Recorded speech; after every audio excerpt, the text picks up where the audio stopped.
black rook can save itself. Don't know why Firouzja's pausing here. Rook to e8 is the most logical move in the position, and he's playing against the bishop pair, Magnus. And that's the surprising part, right? He's also helped Firouzja get rid of that problem in the center, the pawn that was there, and now after all these trades, it's going to be Firouzja getting his bishop to h3 with even potential checkmating ideas, the kiss of death on g2 if the queen and the bishop can line up against that white king. This is going to be Magnus on the defense for a long time. The weaknesses on the light squares, you're right, the fact that that king feels just a little bit airy means that in the long run, this doesn't feel comfortable. It's not necessarily hugely advantageous or anything like that, but certainly a situation where you might have to defend for a little while before you can spot your opportunity. So it'll be interesting to see how they choose to respond to this.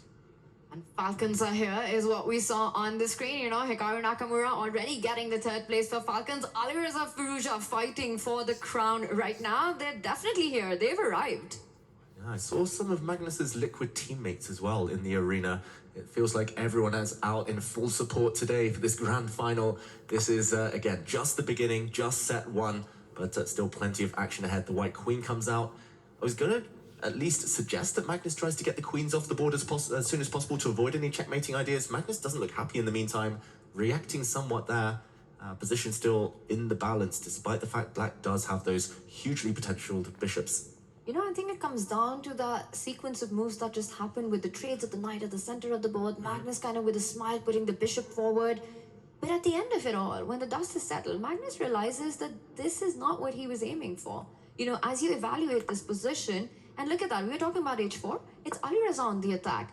Magnus has to stop it. He does, but it further creates those light square weaknesses. Now the bishop can plant itself on g4. There are some developmental questions to ask as well, because you want to really get the light squared bishop off its starting square for black at some point. You can't move the b pawn, you can't play b6 because the queen would take the rook on a8. Please, not for the second time in this match.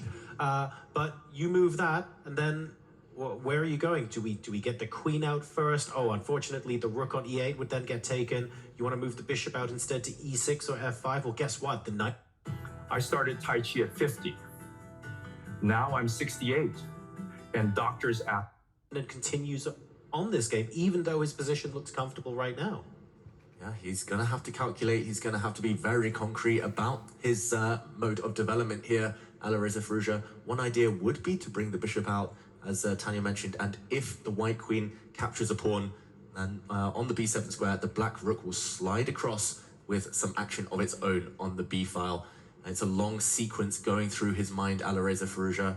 He's trying to prove here that the bishop pair is the superior piece configuration, but it's not going to be easy at all. And let's just show that on the board for everyone at home. Bishop to g4 is the move he wants to play. He actually plays his rook out, which is very surprising, but bishop to g4 would have allowed the queen to capture a pawn and the rook to slide across. And next move, when the queen retreats, rook takes pawn on b2. After maybe a rook trade, and this would have led to some big complications. But maybe we go back to the game, because this was something he wanted to avoid. The bishop would have had to retreat. Instead, Magnus desperately trying to offer a trade of queens. So we saw two different types of positions there. Firouzja choosing not to set the board alight. He's going more positional. Maybe now forced to trade if he's not going to drop the c4 pawn. And I don't think it matters if Alireza has a clear sequence of moves that gives him advantage. He just needs to keep this imbalance of the bishop pair.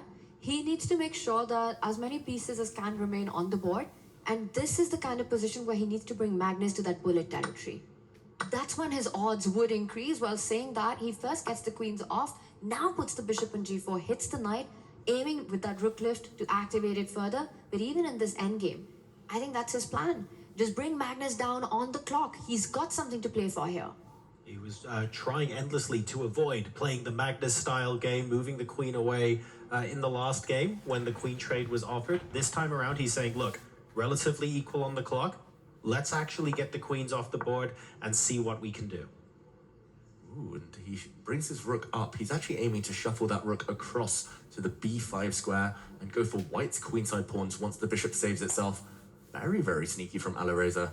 That is a bit of a genius move, I'm going to say, because he's actually allowing what looks like a desirable bishop trade for Magnus Carlsen.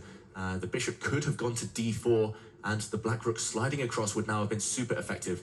Let's say a bishop trade happens and you cannot defend your b-pawn since the black bishop drops back and hits the white rook on b1. The pawn on b2 would have dropped next move. So Magnus Carlsen instead forced onto the defensive. The white bishop has been sidelined. Tanya, this just looks grim for white, although maybe with the rook trade he's going to hold it now. You know, the bar says this position's level, and I think the rook trade, it will happen because you really want to put your rook on f5. You're not only putting it on this really weird square, but also taking away the escape route of your own bishop. But after rook takes rook, the big question is how much does Alireza believe in his chances, and does he play on this position? Very close to a Magnus hold this one. And I think that would be a relief for Magnus. One word, fortress. He might have no way to break through Alireza Firouzja, just like he made that fortress for Magnus last game. Might be the case where Magnus would start believing in fortresses himself. The rooks come off, bishop to b1. That's the idea that I would be concerned about. That a2 pawn, how are you defending it? Not sure actually at the moment, and it takes 2 tempi as well to move that pawn too. So I wonder what's going to happen here and whether that is simply the line. Is there maybe a counter punch somewhere that that white can do, or is this one of those situations where even if we have a pawn in balance and we go a pawn up, it's not enough to convert? I'm pretty sure Magnus has missed this, by the way. I don't think he's seen this idea. We haven't seen a reaction on the camera from him yet. I think he's trying to keep a poker face, but if that move lands, Magnus is going to have to scramble to try and hold equality. Eval bar still says 0.0, but not obvious how white holds that one. That would be Alireza returning the favor from game 1. It was the b8 square the knight landed on in game over. But for some reason, Alireza decides to keep the balance, doesn't put his bishop on b1, but it's a threat that you need to watch out for. Magnus's knight gets active, stopped that check on e7. Alireza brings his king forward. David, this is not as simple as it looks for white. This is horrible for white. It's a 2-result game. For everyone at home who might be wondering what that means, it means black should be out of danger. It's going to be either a win for black if Magnus is unable to defend, or a draw if he can build a fortress. Very minimal chances that white wins this one. Now, let's see to what extent the clock is going to play a role in this game as well. Magnus Carlsen, 4 minutes 40, playing just under 3 minutes for Alireza Firouzja. You know what? He had 4 versus 1 in the previous game. So, frankly, this is already a little bit better, but he needs to not go in the tank now.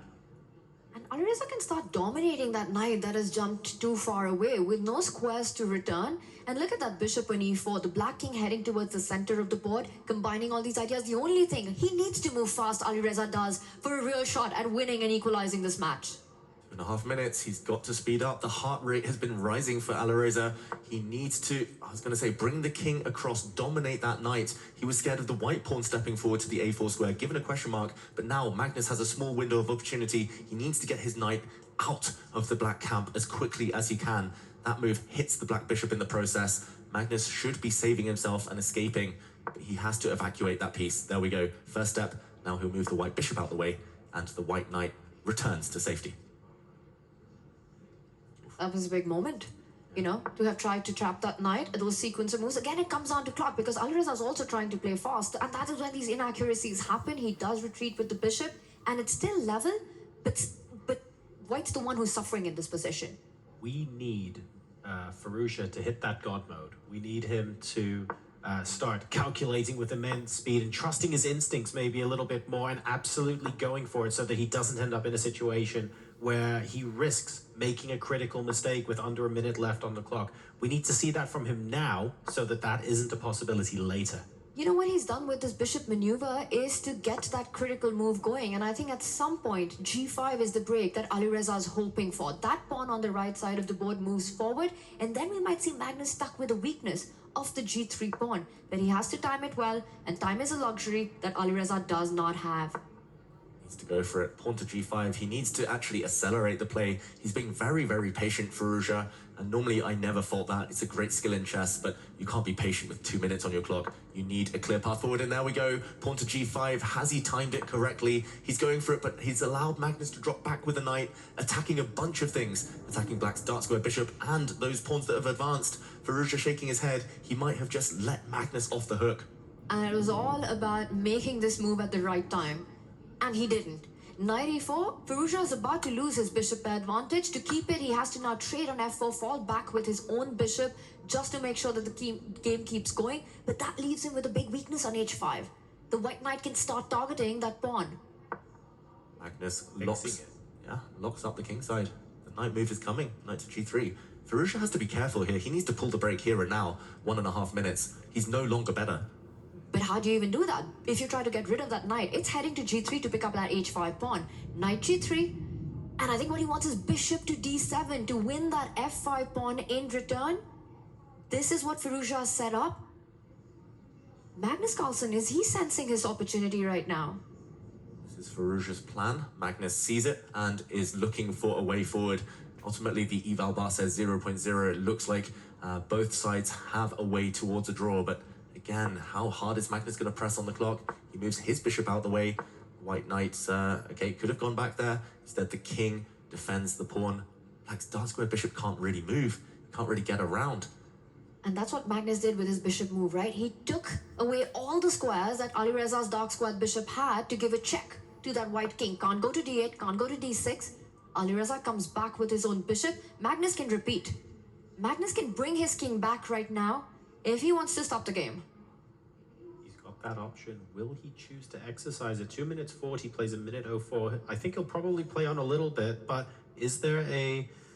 I'm looking for a second avenue of attack. It really does look like everything is hinging on whether an attack against the h5 pawn can be repelled. And you just cannot let the black dark squared bishop in. Magnus Carlsen, he's trying to make sure that he doesn't allow any counterplay. He retreats his king. This is the second time we've seen that position. Oh, Alireza goes for the win this time. He could have forced a draw instantly by bringing his bishop back. He actually goes around. He's trying to check the white king. That is potentially very dangerous. The black bishop not only will check the white king, but it's going to go behind and start snacking on the base of white's queenside pawn chain. Magnus here, he's the one who has to pull the brakes this time. This is a very scary threat he's facing. That is huge. If Magnus allows that, the whole house collapses on the left side of the board. He's going for a counterattack of his own, attacking h5. This has suddenly become a 3-result endgame. Wow, he's let the black bishop in. This is really brave. Is it going to be foolhardy for Magnus Carlsen? The bishop gets in. Look at the eval bar. It's dropping. It's in black's favor. Alireza's got in. Magnus is trying to shut the door with his own bishop. But is it going to be enough? That is the big question. He's defended one pawn. Can he defend the other pawn? Magnus Carlsen retreats the knight to do just that. Alireza has to activate the other bishop, gives a check to Magnus's king, falls back. 43 seconds on the clock. A minute deficit for Alireza, but Alireza is the one who's playing for a win. Oh, I don't know. That black dark square bishop on b2 is trapped. He holds the white king away from moving towards it for now. But Alireza, he's playing without a piece. That black dark square bishop on b2 could potentially be doomed. Magnus can just sit now. Black has no winning plan. Magnus has built a fortress. 28 seconds for Firouzja. Will we see a repeat of what just happened in game 2? The players starting to move their pieces back and forth. Or will this time Magnus Carlsen try to flag Alireza with the bishop trapped? And there Magnus, he's repeating again. He doesn't want to play on.